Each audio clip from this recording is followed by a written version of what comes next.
persembahkan seluruh hidupku, biar ku tetap cinta dan ku tetap setia untuk selama-lamanya. Mari katakan terlalu banyak tanpa musik. Terlalu banyak yang Tuhan telah beri, takkan mungkin ku balas dari apa yang ku miliki. Ku persembahkan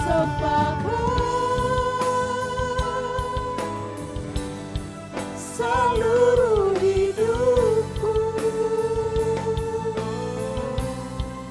biar ku tetap cinta, biar ku tetap setia untuk selama-lamanya. biar ku tetap cinta.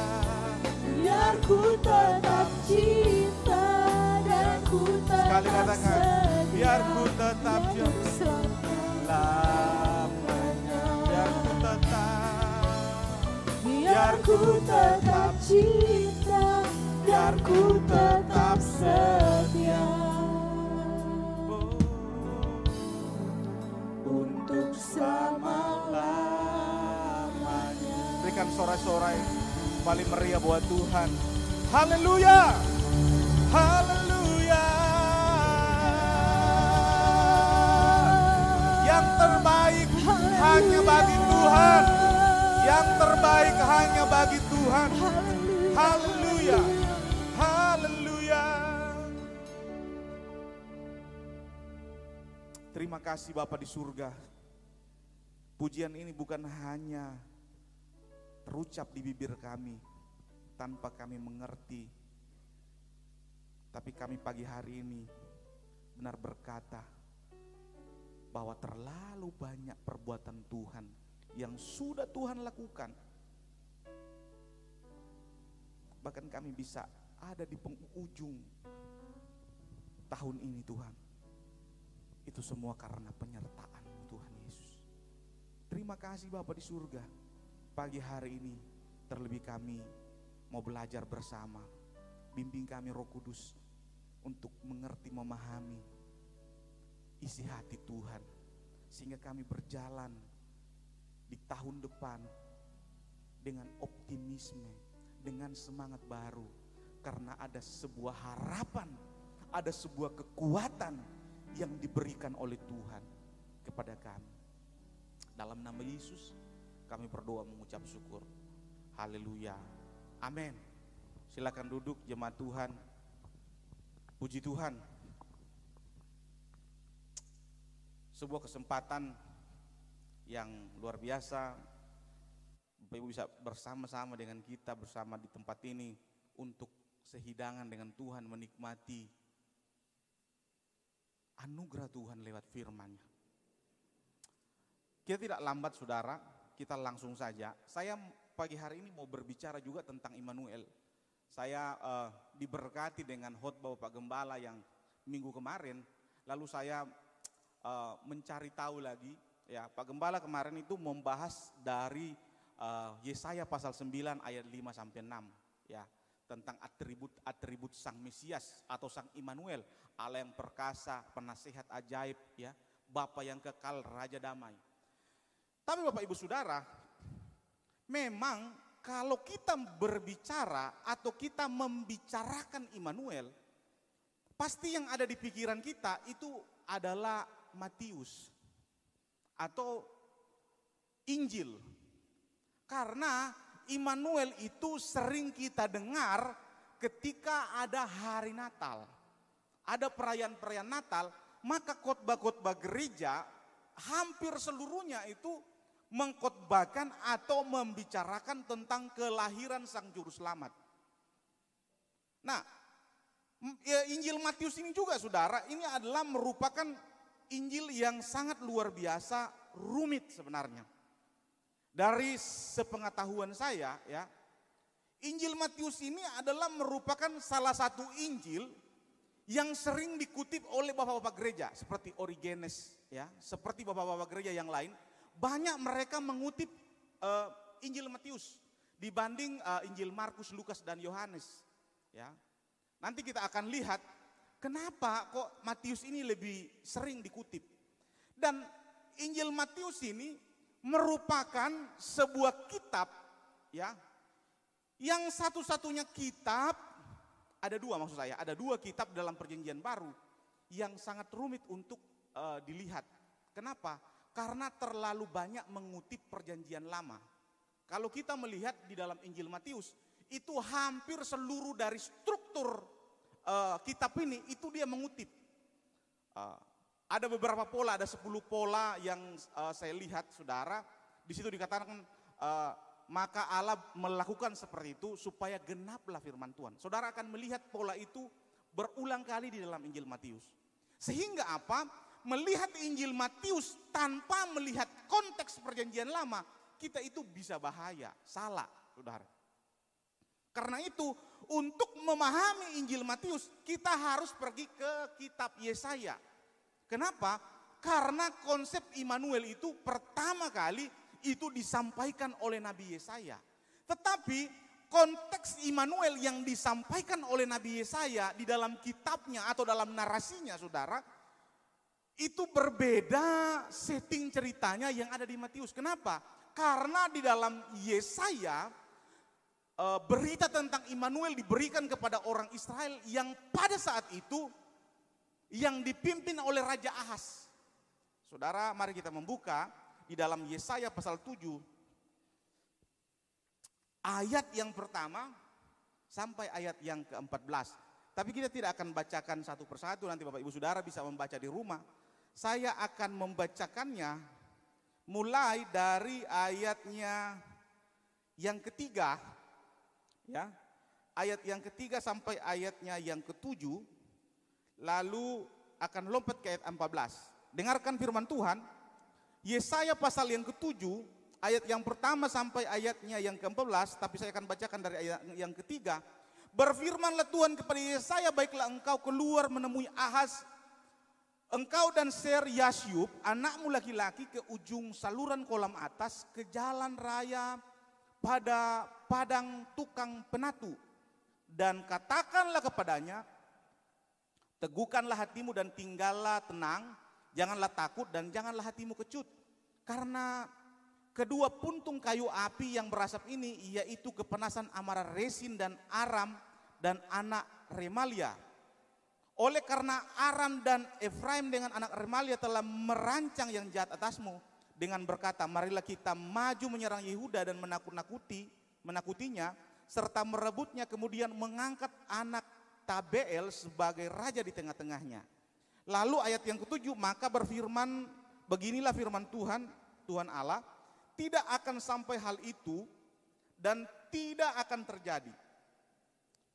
Sebab Damsik ialah ibu kota Aram dan Resin ialah kepala Damsik. Dalam 65 tahun Efraim akan pecah, tidak menjadi bangsa lagi. Dan Samaria ialah ibu kota Efraim dan anak Remalia ialah kepala Samaria. Garis bawahi ayat bagian ini. Jika kamu tidak percaya, sungguh kamu tidak teguh jaya. Jika kamu tidak percaya, sungguh kamu tidak teguh jaya. Lalu lanjut di ayat yang ke-14, di situ di mana?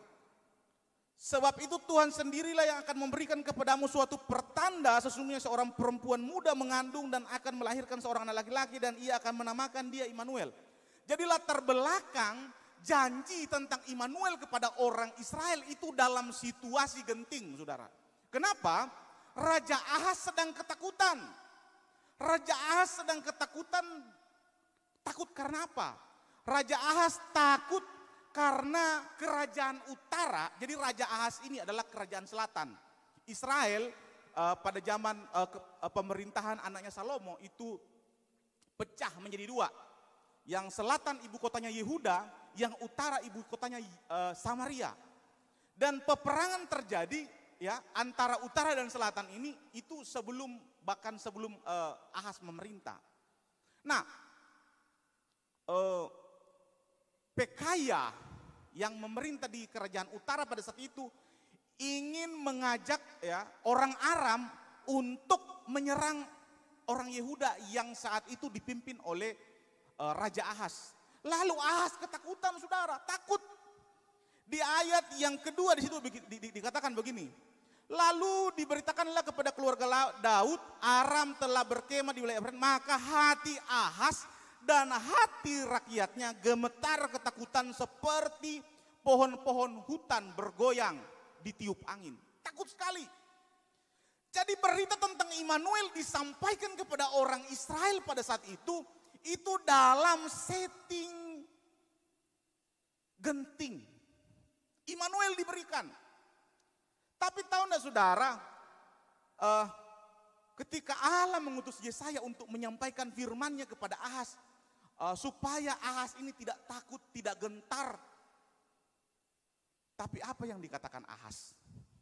Dikatakan Ahaz, sebelum masuk ke perkataan Ahaz, tapi kita akan masuk dulu di ayat yang ke-11. Di ayat 11 sudah bilang ini, mintalah suatu pertanda dari Tuhan Allahmu, biarlah itu suatu dari dunia orang mati, yang paling bawah atau sesuatu yang dari tempat tinggi, yang paling atas, yang di atas. Jadi ternyata ketika Allah mengutus Yesaya kepada Ahaz, itu bukan hanya sekedar menyampaikan, tapi Tuhan memberikan sebuah penegasan. Kamu kalau tidak percaya, minta tanda deh. Kamu minta tanda yang paling di bawah orang mati, yang tanda yang Tuhan Yesaya sampaikan ini tanda yang mustahil sebenarnya. Tapi ketika Tuhan berkata, Tuhan akan lakukan. Tapi tahu enggak apa reaksi dari Ahaz? Ahaz bilang begini, ayat 12. Aku tidak mau meminta, aku tidak mau mencobai Tuhan. Perkataan Ahaz kelihatannya rohani. Perkataan Ahaz kelihatannya rendah hati. Dia memperlakukan Tuhan pada tempatnya. Tapi tahu enggak Bapak Ibu Saudara, Ahaz ini jahat saudara. Di dalam 2 Raja-Raja pasal 16 ayat 10, saudara bisa melihat di situ. 2 Raja-Raja pasal 16 ayat yang ke-10, itu Raja Ahaz itu membangun sebuah mezbah, lalu menyembelih anaknya diberikan kepada Baal-Baal. Kenapa? Karena Raja Ahaz ini saking takutnya.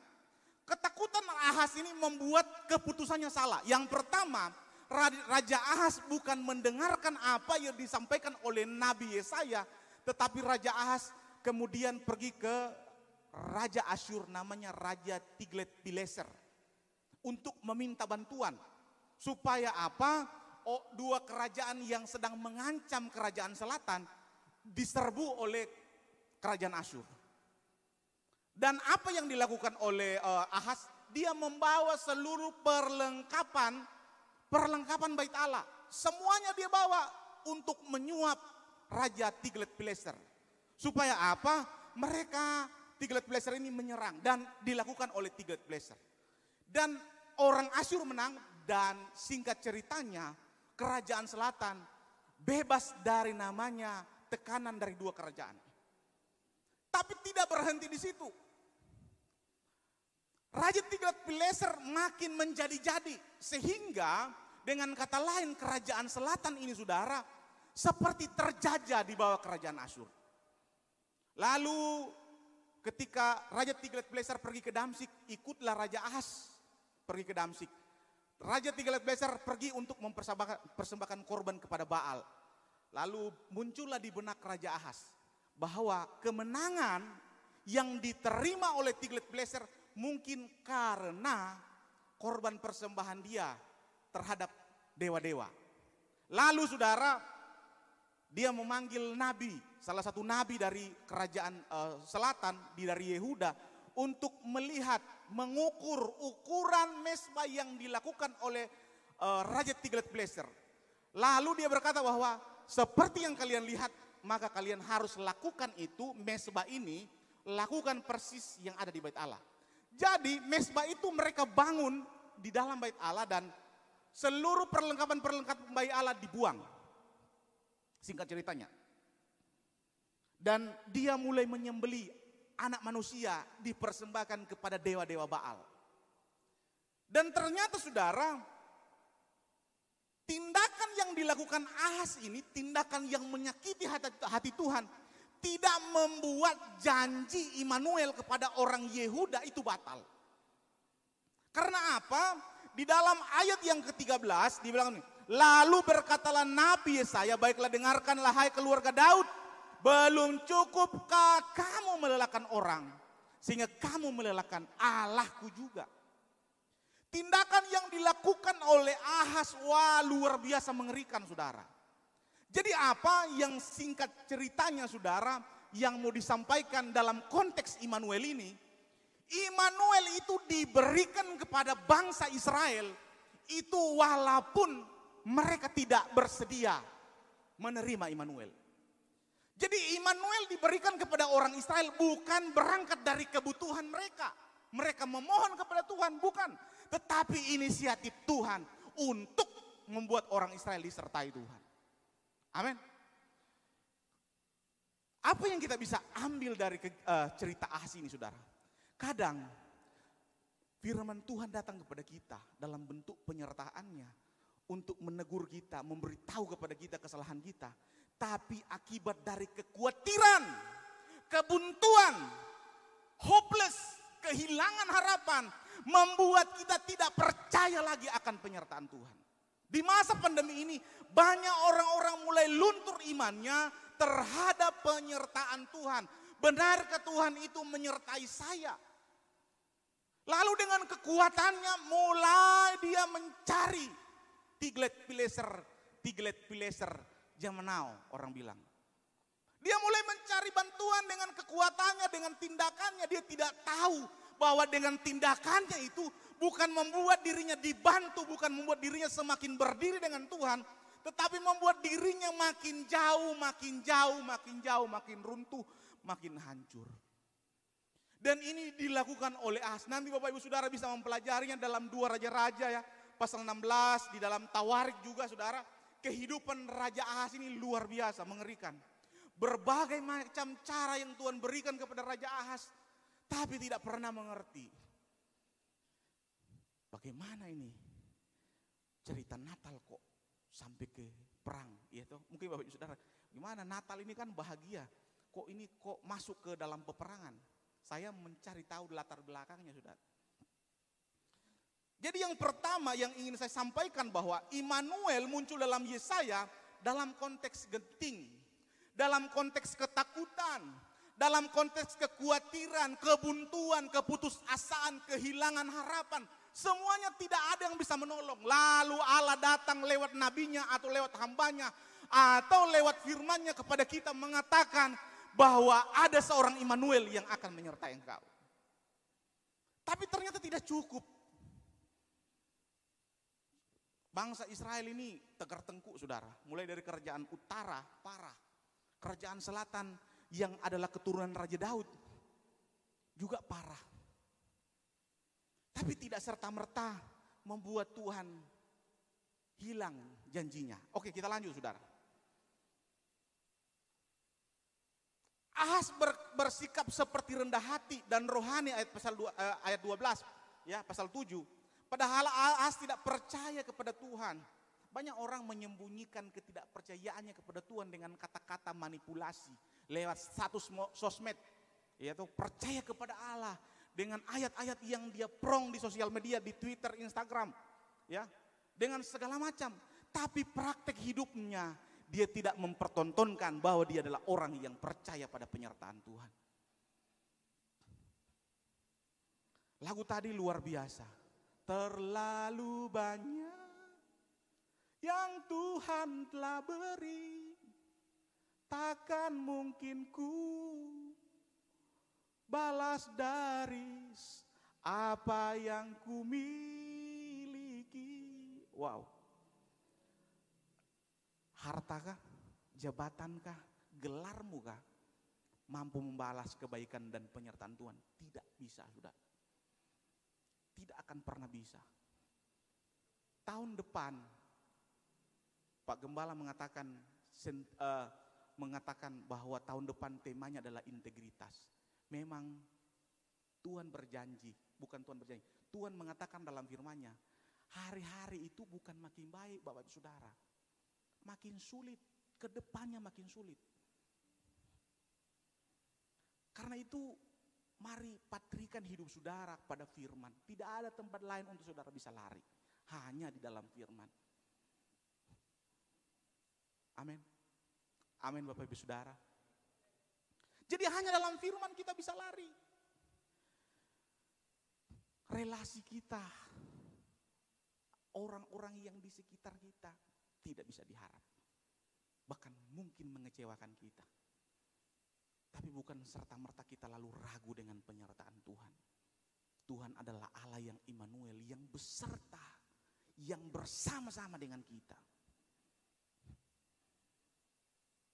Ahas, karena ketakutan dan kekhawatirannya, dia tidak lagi percaya kepada Tuhan. Bagian yang pertama di dalam firman Tuhan tentang Immanuel, kita tidak akan pernah memahami penyertaan Tuhan selama hati kita dipenuhi dengan kekhawatiran. Apabila kekhawatiran itu lebih mendominasi hidup kita dan pikiran kita, selama itu pula kita tidak akan pernah mampu melihat penyertaan Tuhan dalam hidup kita. Penyertaan Tuhan tidak selalu muluk, saudara. Penyertaan Tuhan tidak selalu bisa kita lukiskan sebagai usaha selalu lancar, anak selalu berprestasi, hidup selalu mantap. Penyertaan Tuhan kadang begini saudara, kita diizinkan Tuhan dalam situasi harus memilih. Saya harus melunturkan iman saya atau saya tetap pegang pada integritas saya. Lalu kita bisa memutuskan untuk tetap pada kebenaran. Itu penyertaan Tuhan, bukan karena kuatmu. Amin saudara. Kita tunduk taat kepada Tuhan, mengasihi Tuhan, itu bukan hanya semata kekuatanmu, tapi adalah Immanuel yang bersama dengan engkau berbicara di hati nuranimu. Sunaidesis. Sunaidesis itu adalah hati nurani. Sunaidesis itu hati nurani dalam bahasa Yunani, saudara. Itu filter. Kalau di dalam anatomi tubuh, hati nurani itu yang sepengetahuan saya mereka gambarkan itu ginjal, bukan hati ya. Jadi di dalam konsep mereka sunaidesis itu adalah ginjal. Ginjal ini kan filter, dia yang memfilter seluruh yang masuk ke dalam tubuh ya. Jadi Allah yang Immanuel, Roh Kudus yang diberikan sebagai penolong itu ada dalam hati kita. Lalu ketika kita berjalan, ada tindakan-tindakan, ada kesempatan-kesempatan kita untuk menyeleweng, dia ingatkan kita. Itulah penyertaan Tuhan, saudara. Jadi penyertaan Tuhan tidak melulu tentang berkat, walaupun itu betul, itu benar. Jangan pernah khawatir lagi dengan hidupmu. Amin Bapak Ibu Saudara. Jangan pernah takut untuk tahun 2021, amin. Jangan pernah kehilangan harapan untuk 2021, amin. Karena Tuhan yang sama menyertaimu 2020, Tuhan yang sama juga akan menyertaimu di 2021. Mungkin keadaan dunia makin tidak jelas, saudara. Kita mungkin kehilangan pekerjaan, harga ini naik, harga itu naik, harga ini naik. Tapi sampai hari ini kamu bisa hidup, itu cukup, amin. Apa gunanya kata firman Tuhan? Kamu memiliki seluruh isi dunia, lalu kamu kehilangan hidupmu sendiri. Tidak ada gunanya, saudara. Immanuel diberikan kepada orang yang tidak menerimanya, lalu Immanuel juga diberikan di tengah ketidaksiapan. Jadi walaupun Ahas menolak penyertaan Tuhan, menolak Immanuel, menolak tanda itu, tapi Tuhan tetap setia. Seberapa banyak kita sadari, coba kita refleksi diri kita. 2020, seberapa banyak kita bandel dengan Tuhan. Seberapa banyak kita tidak taat, tunduk kepada Tuhan. Tapi sampai hari ini dia tetap menuntun kita dengan lemah lembut, dengan kasih, menggiring kita. Wah, luar biasa saudara, ini berkat yang tak terkatakan. orang yang mampu memahami ini, itu adalah anugerah Tuhan. Lalu saudara, bagian yang berikutnya, ya, Immanuel ini, yang pertama saya sampaikan, Immanuel ini muncul pada saat genting, ya. Immanuel ini muncul pada saat genting ketika Raja Ahaz sedang takut. Immanuel ini muncul ketika Raja Ahaz tidak siap menerima, ya. Immanuel ini muncul pada saat diberikan di tengah ketidaksiapan. Immanuel tetap ada. Karena itu di dalam Matius, saudara, Matius ini secara singkat saya kasih tahu, Matius ini itu adalah the gospel of Immanuel. Karena apa?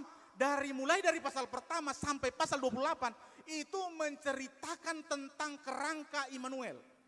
Di dalam pasal pertama ayat 23 itu dalam struktur Matius itu Allah menyampaikan Immanuel. Immanuel yang bagian yang kedua itu di dalam pasal 18 ayat yang ke-20. 2-3 orang berkumpul aku ada, gitu. Karena kehadiran Tuhan pada zaman Perjanjian Lama itu digambarkan dalam sekina, awan kemuliaan Allah. Tapi saya tidak menjelaskan itu. Di dalam bagian yang terakhir pasal 28 ayat 20. Aku menyertai engkau sampai akhir zaman. Artinya apa? Immanuel yang Bapak Gembala sampaikan pada minggu lalu, saya akan tekankan lagi pagi hari ini. Immanuel itu berbicara tentang kita menjangkau jiwa. Amin. Immanuel itu adalah kita memberitakan kabar baik. Immanuel itu bukan berbicara tentang Allah menyertai dapurmu, Allah menyertai tunggakan-tunggakan tagihanmu. Immanuel itu bukan hanya sekedar hal receh seperti itu, tetapi Immanuel berbicara bagaimana kita tetap kuat menyampaikan kabar baik. Di 2021 saudara harus punya target, saya harus bawa jiwa kepada Tuhan. Amin. Jadi Bapak Ibu Saudara, firman Tuhan pada pagi hari ini mengingatkan kita bahwa Immanuel ada, hadir di tengah kita, di tengah ketidakpastian ekonomi yang ada, dia ada, saudara. Dan yang bagian yang terakhir, Immanuel hadir supaya kita memberi buah dan berdampak bagi sesama. Amin untuk kebenaran firman Tuhan. Tuhan Yesus memberkati.